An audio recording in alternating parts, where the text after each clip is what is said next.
ಪಂಚಮಸಾಲಿ ಪೀಠದ ವಚನಾನಂದ ಶ್ರೀ ಉಚ್ಚಾಟನೆ.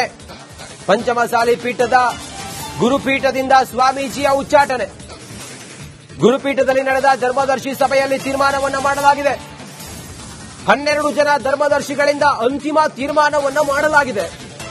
ದಾವಣಗೆರೆಯ ಹರಿಹರದ ಹನಗವಾಡಿಯ ಗುರುಪೀಠ ಪಂಚಮಸಾಲಿ ಪೀಠದ ವಚನಾನಂದ ಶ್ರೀಯನ್ನ ಉಚ್ಚಾಟನೆ ಮಾಡಲಾಗಿದೆ. ಪಂಚಮಸಾಲಿ ಗುರುಪೀಠದಿಂದ ಸ್ವಾಮೀಜಿಯನ್ನ ಉಚ್ಚಾಟನೆ ಮಾಡಿದ್ದಾರೆ. ಗುರುಪೀಠದಲ್ಲಿ ನಡೆದ ಧರ್ಮದರ್ಶಿಗಳ ಸಭೆಯಲ್ಲಿ ತೀರ್ಮಾನವನ್ನ ಮಾಡಲಾಗಿದೆ.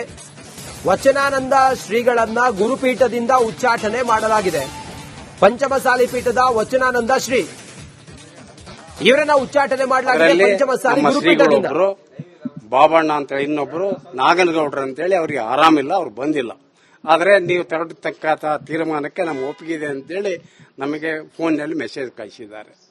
ಜೊತೆಗೆ ನಿನ್ನೆ ನನ್ನ ಜೊತೆಗಿದ್ದಾಗ ಅದನ್ನ ಹೇಳಿದ್ರು ಕೂಡ. ಹಾಗಾಗಿ ಇವತ್ತಿನ ಸಭೆ 12 ಜನ ಟ್ರಸ್ಟಿಗಳು ಜೊತೆಗೆ 5 ಜನ ರಾಜ್ಯ ಸಮಿತಿಯ ಪದನಿಮಿತ್ತ ಪದಾಧಿಕಾರಿಗಳು ಜೊತೆಗೆ ಗೌರವಾನ್ವಿತ ಸ್ಪೆಷಲ್ ಇನ್ವೈಟೀಸ್ ಅಂತ ಹೇಳಿ ನಾವು ಕರೀತೀವಿ, ಅವರು ಕೂಡ ಆ ಸಭೆಯಲ್ಲಿ ಹಾಜರಿದ್ದರು. ಆದರೆ ತೀರ್ಮಾನ 12 ಜನ ತಗೊಂಡು ಸರ್ವಾನುಮತದಿಂದ ಸ್ವಾಮಿಗಳ ಉಚ್ಚಾಟನೆಗೆ ಇವತ್ತು ತೀರ್ಮಾನ ಮಾಡಿದೆ. ಅದು ಯಾಕೆ ಅಂತ ಹೇಳಿದ್ರೆ, ನಾನು ಮಾರ್ಚ್ 10ರಲ್ಲಿ ನಡೆದಂಥ ನಮ್ಮ ಟ್ರಸ್ಟಿನ ಸಭೆಯಲ್ಲಿ ಸುದೀರ್ಘವಾಗಿ ಎಲ್ಲವನ್ನ ಮಾತನಾಡಿದ್ದೇನೆ. ಅದನ್ನ ನೀವೆಲ್ಲರೂ ಗಮನಿಸಿರಿ ಅಂತೇಳಿ ನಾನು ಭಾವಿಸ್ತೇನೆ. ಅವತ್ತಿನ ಸಭೆಯಲ್ಲಿ ನಾನು 10ನೇ ತಾರೀಕು ಮಾತನಾಡುವಾಗ 1 ವಾರ ಅನ್ನುವಂಥ ಗಡುವನ್ನ ಕೊಟ್ಟೆ. ಅವಾಗ ಅವರೇ ಶ್ರೀಗಳೇ ಕೂಡ ಇದ್ಕೊಂಡು, ಇಲ್ಲ ಮುಂದೆ ಹಬ್ಬ ಬರ್ತದೆ, ಅದಕ್ಕೆ ಟೈಮ್ ಬದಲಿ ಮಾಡ್ರಿ ಅಂತ ನೀವು ಮಾಡ್ರಿ ಅದಕ್ಕೆ ಅವರೇ ಕ್ಯಾಲೆಂಡರ್ ಹುಡುಕಿ ನಮ್ಮವ್ರು 25 ಅಂತ ಹೇಳಿದ್ರು. ಇಲ್ಲ ನಮಗೆ 25 ಎಲ್ಲೇ ಹೋಗಬೇಕು, ವಾಡ 24 ಮಾಡ್ರಿ ಅಂತ ಹೇಳಿದ್ರು ಅವರೇ. ಅವತ್ತಿನ ಸಭೆಯಲ್ಲಿ ಏನು ಕೊನೆಯದಾಗಿ ನಾನು ತೀರ್ಮಾನ ಮಾಡಿದ್ವಿ ಅಂತ ಹೇಳಿದ್ರೆ, ನೀವು 24ನೇ ತಾರೀಕು ಇಲ್ಲ ಹರಿಹರ ಪೀಠ ಆರಿಸಬೇಕು, ಇಲ್ಲ ಸ್ವಾಸ ಪೀಠಕ್ಕೆ ಹೋಗಬೇಕು ಅನ್ನುವಂತ ತೀರ್ಮಾನ ಮಾಡಿದ್ವಿ.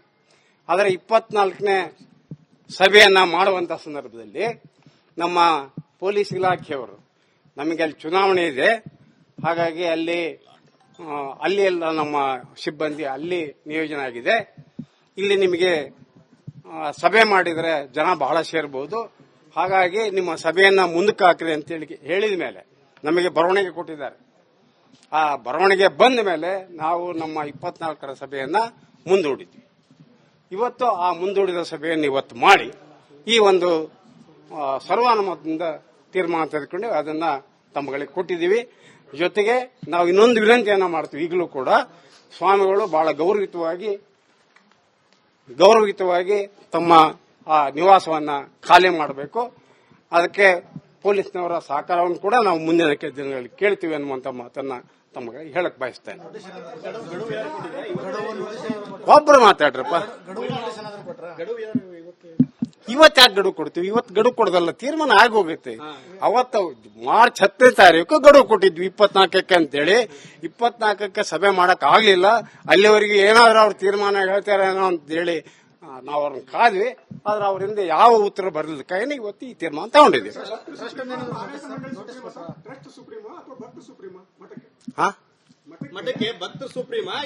ಭಕ್ತರು ಎಲ್ಲರೂ ಸೇರಿ ಆ ಟ್ರಸ್ಟ್ಗಳನ್ನು ನೇಮಕ ಮಾಡಿರ್ತಾರೆ. ಹಾಗಾಗಿ ತೀರ್ಮಾನವನ್ನ ಟ್ರಸ್ಟ್ಗಳು ತಗೊಂಡ್ರೆ ಅದು ಇಡೀ ಸಮಾಜ ತೀರ್ಮಾನ ಅನ್ನುವಂಥದ್ದು ಅದು ಅಂಡರ್ಸ್ಟುಡ್. ಅದು ನಾವು ಪ್ರತ್ಯೇಕವಾಗಿ ಸಮಾಜ ಅಥವಾ ಟ್ರಸ್ಟ್ ಅಂತೇಳಿ ಬೇರೆ ಹೇಳುವಂತ ಅವಶ್ಯಕತೆ ಇಲ್ಲ. ನೋಟಿಸ್ ಕೊಟ್ಟು ಸ್ಪಷ್ಟನೆ ಕೇಳಿ ಯಾಕೆ ಈ ತರ ಮಾಡ್ತಾ ಇದ್ರಿ ಅಂತ ಏನಾದ್ರು ನೋಟಿಸ್ ಕೊಟ್ಟಿದ್ರ ಸ್ವಾಮೀಜಿಗಳಿಗೆ? ಅವತ್ತು ಹಲವಾರು ಬಾರಿ ಕೊಟ್ಟಿದ್ವಿ. ಈಗ ನಮ್ಮ ಸಮಾಜದ ಇನ್ನೊಬ್ಬ ಹಿರಿಯ ಟ್ರಸ್ಟ್ಗಳು ಈಗ ಅವ್ರಿಗೆ ಮಠ ತ್ಯಜಿಸುವಂತೆ ನೋಟಿಸ್ ಕೊಟ್ಟಿದ್ವಿ, ಕೂಡ ಅವಶ್ಯಕತೆ ಇಲ್ಲ ಅಂತ ಭಾವಿಸ್ತೇನೆ.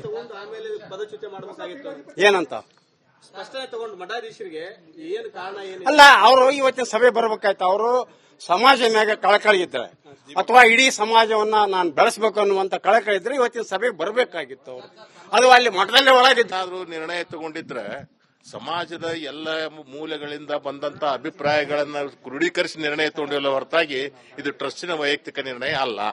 ಸಮಾಜದ ನಿರ್ಣಯ ಅಂತ ಮಾಡ್ಕೊಂಡಿವಿ. ಆಮೇಲೆ ಯಾವುದೇ ಸಮಾಜದಾಗ ಆದ್ರೂ ಸಹಿತ ಪ್ರೋ ಅಂಡ್ ಕಾನ್ಸ್ ಇದ್ದೇ ಇರ್ತೈತಿ. ಸೊ ಕೆಲವೊಂದ್ ಮಂದಿ ಅದಕ್ಕೆ ಇದ್ದೇ ಇರ್ತಾರೆ, ಅದನ್ನ ಏನ್ ಮಾಡಕ್ ಆಗುದಿಲ್ಲ. ಏನೋ ಮಾಡ್ತೀವಿ, ಅದನ್ನ ಈಗ ಹೆಂಗ್ ಹೇಳಕ್ಕಾಗತ್ತೆ? ಪ್ರಸಂಗ ಹೆಂಗ್ ಬರ್ತ ಹಂಗ್ ಹೊಂದ್ಕೊಂತೀವಿ. ಹೊಸ ಪೀಠಾಧಿಪತಿಗೆ ಏನಾದ್ರು ಈಗ ಸದ್ಯಕ್ಕೆ ಯಾವುದೂ ಇಲ್ಲ. ಸರ್, ಶ್ರೀಗಳನ್ನು ಕರೆತರುವಾಗ ವೆಲ್ಕಮ್ ಮಾಡಿ ಕಾರ್ಯಕ್ರಮ ಮಾಡಿ ಕರ್ತಂದ್ರಿ, ಬೀಳ್ಕೊಡುವಾಗ ಏನಾದ್ರು ಸಣ್ಣ ಕಾರ್ಯಕ್ರಮ ಮಾಡ್ತೀರಾ? ಏನ ಅವರು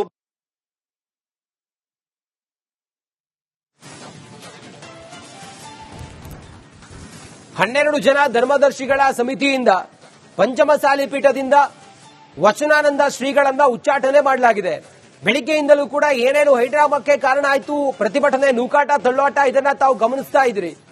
ಈಗ 12 ಜನ ಧರ್ಮದರ್ಶಿಗಳು ಈಗ ಅಂತಿಮ ತೀರ್ಮಾನವನ್ನ ತೆಗೆದುಕೊಂಡು ವಚನಾನಂದ ಶ್ರೀಗಳನ್ನ ಪಂಚಮಸಾಲಿ ಪೀಠದಿಂದ ಉಚ್ಚಾಟನೆ ಮಾಡಿದ್ದಾರೆ. ಅವರಿಗೆ ಕೊಟ್ಟಂತ ನಿವಾಸ ಮತ್ತೊಂದು ಎಲ್ಲವನ್ನು ಕೂಡ ಖಾಲಿ ಮಾಡಬೇಕು ಅನ್ನೋದು ಈ ಸಮಿತಿ ತೀರ್ಮಾನವನ್ನ ತೆಗೆದುಕೊಂಡಿದೆ. ಆ ಮೂಲಕ ಇದು ಮುಂದೆ ಯಾವ ಸ್ವರೂಪವನ್ನ ಪಡೆದುಕೊಳ್ಳುತ್ತೆ ಅನ್ನೋದನ್ನ ಕಾದು ನೋಡಬೇಕಾಗಿದೆ. ದಾವಣಗೆರೆಯ ಹರಿಹರದ ಪಂಚಮಸಾಲಿ ಪೀಠ, ಈ ಪೀಠದಿಂದ ಜಯಮೃತ್ಯುಂಜಯ ಶ್ರೀಗಳನ್ನ ಈ ಕ್ಷಣಕ್ಕೆ ಈಗ 12 ಜನ ಧರ್ಮದರ್ಶಿಗಳು ಉಚ್ಚಾಟನೆ ಮಾಡಿದ್ದಾರೆ. ಪಂಚಮಸಾಲಿ ಪೀಠದ ವಚನಾನಂದ ಶ್ರೀ ಉಚ್ಚಾಟನೆ, ಪಂಚಮಸಾಲಿ ಪೀಠದ ಗುರುಪೀಠದಿಂದ ಸ್ವಾಮೀಜಿಯ ಉಚ್ಚಾಟನೆ. ಗುರುಪೀಠದಲ್ಲಿ ನಡೆದ ಧರ್ಮದರ್ಶಿ ಸಭೆಯಲ್ಲಿ ತೀರ್ಮಾನವನ್ನ ಮಾಡಲಾಗಿದೆ. 12 ಜನ ಧರ್ಮದರ್ಶಿಗಳಿಂದ ಅಂತಿಮ ತೀರ್ಮಾನವನ್ನ ಮಾಡಲಾಗಿದೆ. ದಾವಣಗೆರೆಯ ಹರಿಹರದ ಹನಗವಾಡಿಯ ಗುರುಪೀಠ, ಪಂಚಮಸಾಲಿ ಪೀಠದ ವಚನಾನಂದ ಶ್ರೀಯನ್ನ ಉಚ್ಚಾಟನೆ ಮಾಡಲಾಗಿದೆ. ಪಂಚಮಸಾಲಿ ಗುರುಪೀಠದಿಂದ ಸ್ವಾಮೀಜಿಯನ್ನ ಉಚ್ಚಾಟನೆ ಮಾಡಿದ್ದಾರೆ. ಗುರುಪೀಠದಲ್ಲಿ ನಡೆದ ಧರ್ಮದರ್ಶಿಗಳ ಸಭೆಯಲ್ಲಿ ತೀರ್ಮಾನವನ್ನ ಮಾಡಲಾಗಿದೆ. ವಚನಾನಂದ ಶ್ರೀಗಳನ್ನ ಗುರುಪೀಠದಿಂದ ಉಚ್ಚಾಟನೆ ಮಾಡಲಾಗಿದೆ. ಪಂಚಮಸಾಲಿ ಪೀಠದ ವಚನಾನಂದ ಶ್ರೀ ಇವರನ್ನ ಉಚ್ಚಾಟನೆ ಮಾಡಲಾಗಿದೆ. ಪಂಚಮಸಾಲಿ ಗುರುಪೀಠದಿಂದ ಬಾಬಣ್ಣ ಅಂತ ಹೇಳಿ ಇನ್ನೊಬ್ರು ನಾಗನಗೌಡ್ರು ಅಂತೇಳಿ ಅವ್ರಿಗೆ ಆರಾಮಿಲ್ಲ, ಅವ್ರು ಬಂದಿಲ್ಲ. ಆದ್ರೆ ನೀವು ತೆರಡತಕ್ಕ ತೀರ್ಮಾನಕ್ಕೆ ನಮ್ಮ ಒಪ್ಪಿಗೆ ಇದೆ ಅಂತೇಳಿ ನಮಗೆ ಫೋನ್ನಲ್ಲಿ ಮೆಸೇಜ್ ಕಳಿಸಿದ್ದಾರೆ. ಜೊತೆಗೆ ನಿನ್ನೆ ನನ್ನ ಜೊತೆಗಿದ್ದಾಗ ಅದನ್ನ ಹೇಳಿದ್ರು ಕೂಡ. ಹಾಗಾಗಿ ಇವತ್ತಿನ ಸಭೆ 12 ಜನ ಟ್ರಸ್ಟಿಗಳು ಜೊತೆಗೆ 5 ಜನ ರಾಜ್ಯ ಸಮಿತಿಯ ಪದನಿಮಿತ್ತ ಪದಾಧಿಕಾರಿಗಳು ಜೊತೆಗೆ ಗೌರವಾನ್ವಿತ ಸ್ಪೆಷಲ್ ಇನ್ವೈಟೀಸ್ ಅಂತ ಹೇಳಿ ನಾವು ಕರೀತೀವಿ, ಅವರು ಕೂಡ ಆ ಸಭೆಯಲ್ಲಿ ಹಾಜರಿದ್ದರು. ಆದರೆ ತೀರ್ಮಾನ 12 ಜನ ತಗೊಂಡು ಸರ್ವಾನುಮತದಿಂದ ಸ್ವಾಮಿಗಳ ಉಚ್ಚಾಟನೆಗೆ ಇವತ್ತು ತೀರ್ಮಾನ ಮಾಡಿದ್ದೇವೆ. ಅದು ಯಾಕೆ ಅಂತ ಹೇಳಿದ್ರೆ, ನಾನು ಮಾರ್ಚ್ 10ರಲ್ಲಿ ನಡೆದಂಥ ನಮ್ಮ ಟ್ರಸ್ಟಿನ ಸಭೆಯಲ್ಲಿ ಸುದೀರ್ಘವಾಗಿ ಎಲ್ಲವನ್ನ ಮಾತನಾಡಿದ್ದೇನೆ. ಅದನ್ನ ನೀವೆಲ್ಲರೂ ಗಮನಿಸಿರಿ ಅಂತೇಳಿ ನಾನು ಭಾವಿಸ್ತೇನೆ. ಅವತ್ತಿನ ಸಭೆಯಲ್ಲಿ ನಾನು 10ನೇ ತಾರೀಕು ಮಾತನಾಡುವಾಗ 1 ವಾರ ಅನ್ನುವಂಥ ಗಡುವನ್ನ ಕೊಟ್ಟೆ. ಅವಾಗ ಅವರೇ ಶ್ರೀಗಳೇ ಕೂಡ ಇದ್ಕೊಂಡು, ಇಲ್ಲ ಮುಂದೆ ಹಬ್ಬ ಬರ್ತದೆ, ಅದಕ್ಕೆ ಟೈಮ್ ಬದಲಿ ಮಾಡ್ರಿ ಅಂತ ನೀವು ಮಾಡ್ರಿ ಅಂದಕ್ಕೆ ಅವರೇ ಕ್ಯಾಲೆಂಡರ್ ಹುಡುಕಿ ನಮ್ಮವ್ರು 25 ಅಂತ ಹೇಳಿದ್ರು.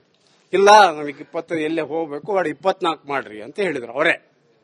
ಅವತ್ತಿನ ಸಭೆಯಲ್ಲಿ ಏನು ಕೊನೆಯದಾಗಿ ನಾನು ತೀರ್ಮಾನ ಮಾಡಿದ್ವಿ ಅಂತ ಹೇಳಿದ್ರೆ, ನೀವು 24ನೇ ತಾರೀಕು ಇಲ್ಲ ಹರಿಹರ ಪೀಠ ಆರಿಸಬೇಕು, ಇಲ್ಲ ಸ್ವಾಸ ಪೀಠಕ್ಕೆ ಹೋಗಬೇಕು ಅನ್ನುವಂತ ತೀರ್ಮಾನ ಮಾಡಿದ್ವಿ. ಆದರೆ 24ನೇ ಸಭೆಯನ್ನ ಮಾಡುವಂತ ಸಂದರ್ಭದಲ್ಲಿ ನಮ್ಮ ಪೊಲೀಸ್ ಇಲಾಖೆಯವರು ನಮಗೆ ಅಲ್ಲಿ ಚುನಾವಣೆ ಇದೆ, ಹಾಗಾಗಿ ಅಲ್ಲಿ ಎಲ್ಲ ನಮ್ಮ ಸಿಬ್ಬಂದಿ ಅಲ್ಲಿ ನಿಯೋಜನೆ ಆಗಿದೆ, ಇಲ್ಲಿ ನಿಮಗೆ ಸಭೆ ಮಾಡಿದರೆ ಜನ ಬಹಳ ಸೇರಬಹುದು, ಹಾಗಾಗಿ ನಿಮ್ಮ ಸಭೆಯನ್ನ ಮುಂದಕ್ಕೆ ಹಾಕ್ರಿ ಅಂತೇಳಿ ಹೇಳಿದ ಮೇಲೆ ನಮಗೆ ಬರವಣಿಗೆ ಕೊಟ್ಟಿದ್ದಾರೆ. ಆ ಬರವಣಿಗೆ ಬಂದ ಮೇಲೆ ನಾವು ನಮ್ಮ 24ರ ಸಭೆಯನ್ನ ಮುಂದೂಡಿದ್ವಿ. ಇವತ್ತು ಆ ಮುಂದೂಡಿದ ಸಭೆಯನ್ನು ಇವತ್ತು ಮಾಡಿ ಈ ಒಂದು ಸರ್ವಾನುಮತದಿಂದ ತೀರ್ಮಾನ ತೆಗೆದುಕೊಂಡು ಅದನ್ನ ತಮ್ಮಗಳಿಗೆ ಕೊಟ್ಟಿದ್ದೀವಿ. ಜೊತೆಗೆ ನಾವು ಇನ್ನೊಂದು ವಿನಂತಿಯನ್ನ ಮಾಡ್ತೀವಿ. ಈಗಲೂ ಕೂಡ ಸ್ವಾಮಿಗಳು ಬಹಳ ಗೌರವಯುತವಾಗಿ ತಮ್ಮ ಆ ನಿವಾಸವನ್ನ ಖಾಲಿ ಮಾಡಬೇಕು. ಅದಕ್ಕೆ ಪೊಲೀಸ್ನವರ ಸಹಕಾರವನ್ನು ಕೂಡ ನಾವು ಮುಂದಿನ ದಿನಗಳಲ್ಲಿ ಕೇಳ್ತೀವಿ ಅನ್ನುವಂತ ಮಾತನ್ನ ತಮಗೆ ಹೇಳಕ್ ಬಯಸ್ತೇನೆ. ಒಬ್ರು ಮಾತಾಡ್ರಪ್ಪ. ಇವತ್ತು ಯಾಕೆ ಗಡುವು ಕೊಡ್ತೀವಿ? ಇವತ್ತು ಗಡುವು ಕೊಡೋದಲ್ಲ, ತೀರ್ಮಾನ ಆಗೋಗುತ್ತೆ. ಅವತ್ತು ಮಾರ್ಚ್ 10ನೇ ತಾರೀಕು ಗಡುವು ಕೊಟ್ಟಿದ್ವಿ 24ಕ್ಕೆ ಅಂತೇಳಿ. 24ಕ್ಕೆ ಸಭೆ ಮಾಡಕ್ ಆಗ್ಲಿಲ್ಲ. ಅಲ್ಲಿವರೆಗೆ ಏನಾದ್ರೂ ಅವ್ರು ತೀರ್ಮಾನ ಹೇಳ್ತಾರೇನೋ ಅಂತೇಳಿ ನಾವು ಅವ್ರನ್ನ ಕಾದ್ವಿ. ಆದ್ರೆ ಅವರಿಂದ ಯಾವ ಉತ್ತರ ಬರಲಿಲ್ಲ. ಇವತ್ತು ಈ ತೀರ್ಮಾನ ತಗೊಂಡಿದ್ದೀವಿ.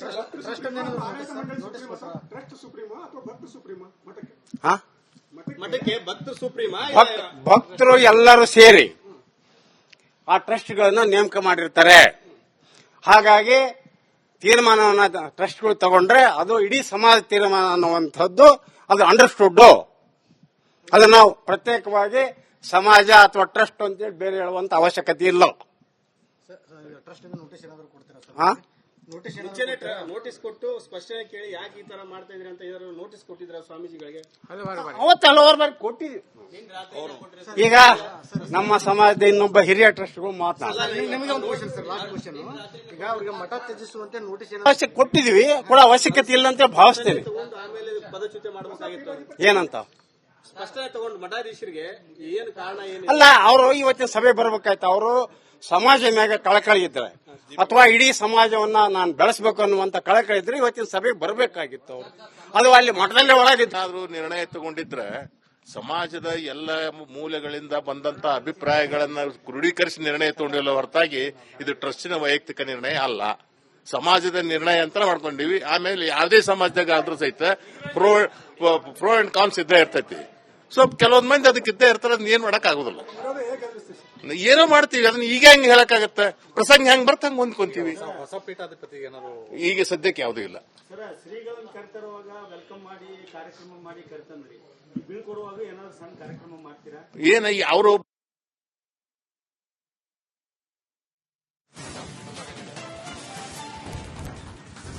ಹನ್ನೆರಡು ಜನ ಧರ್ಮದರ್ಶಿಗಳ ಸಮಿತಿಯಿಂದ ಪಂಚಮಸಾಲಿ ಪೀಠದಿಂದ ವಚನಾನಂದ ಶ್ರೀಗಳನ್ನ ಉಚ್ಚಾಟನೆ ಮಾಡಲಾಗಿದೆ. ಬೆಳಿಗ್ಗೆಯಿಂದಲೂ ಕೂಡ ಏನೇನು ಹೈಡ್ರಾಮಾಕ್ಕೆ ಕಾರಣ ಆಯ್ತು, ಪ್ರತಿಭಟನೆ, ನೂಕಾಟ, ತಳ್ಳಾಟ, ಇದನ್ನ ತಾವು ಗಮನಿಸ್ತಾ ಇದ್ರಿ. ಈಗ 12 ಜನ ಧರ್ಮದರ್ಶಿಗಳು ಈಗ ಅಂತಿಮ ತೀರ್ಮಾನವನ್ನ ತೆಗೆದುಕೊಂಡು ವಚನಾನಂದ ಶ್ರೀಗಳನ್ನ ಪಂಚಮಸಾಲಿ ಪೀಠದಿಂದ ಉಚ್ಚಾಟನೆ ಮಾಡಿದ್ದಾರೆ. ಅವರಿಗೆ ಕೊಟ್ಟಂತ ನಿವಾಸ ಮತ್ತೊಂದು ಎಲ್ಲವನ್ನು ಕೂಡ ಖಾಲಿ ಮಾಡಬೇಕು ಅನ್ನೋದು ಈ ಸಮಿತಿ ತೀರ್ಮಾನವನ್ನ ತೆಗೆದುಕೊಂಡಿದೆ.